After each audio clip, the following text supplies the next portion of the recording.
Hey everyone, my name is Matt, and this is Briefly Functional. So today I want to talk about what put me out of work. Now, back in March, I ended up in the hospital with what's called Bell's palsy. So it's paralysis of one side of your face, and it's inflammation that affects the seventh cranial nerve.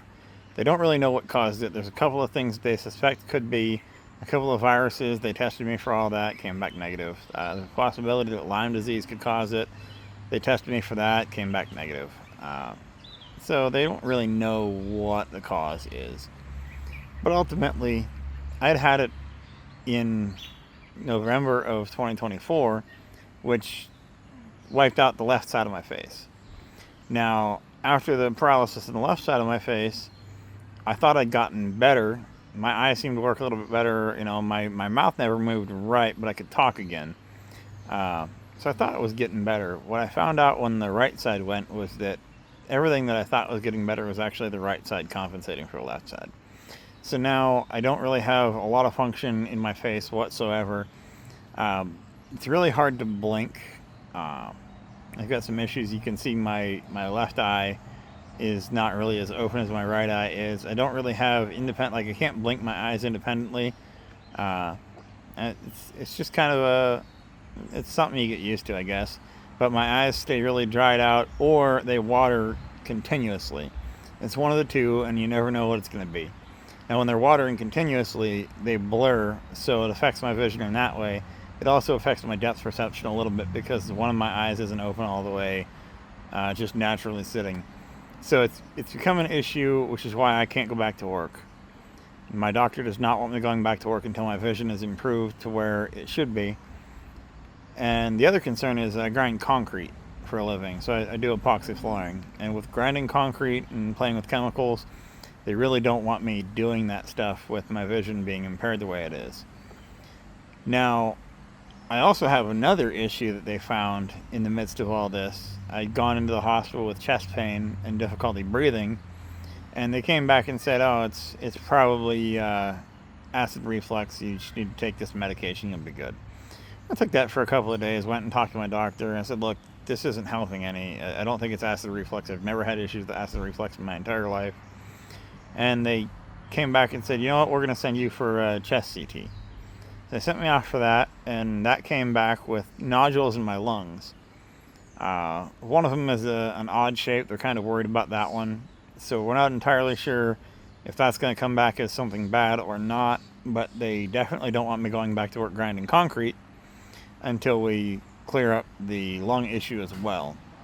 So now I'm just kind of in limbo. I had short-term disability through Aflac.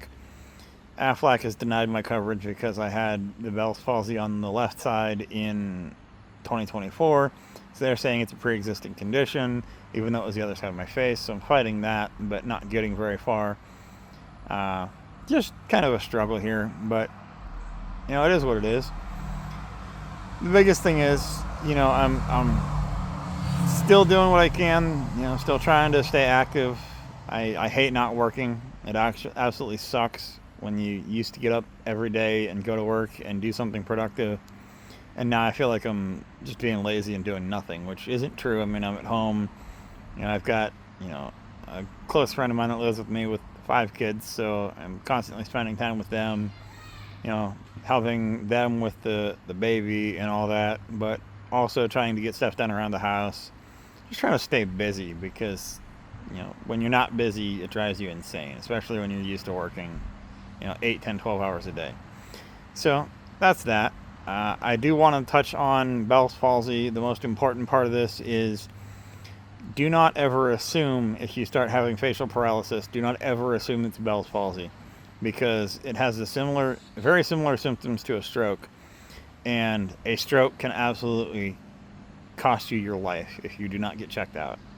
Now, when mine started back in 2024, it was the middle of a snowstorm. I'd walked into FedEx with a couple of packages to ship out, and I'm standing there talking to the lady at the counter, and she looks at me and she goes, "Are you okay? Sounds like you're having a stroke." And I tried to respond to her. I couldn't even understand what I was trying to say. I mean, that's how bad it was. And I basically went, "Oh shit."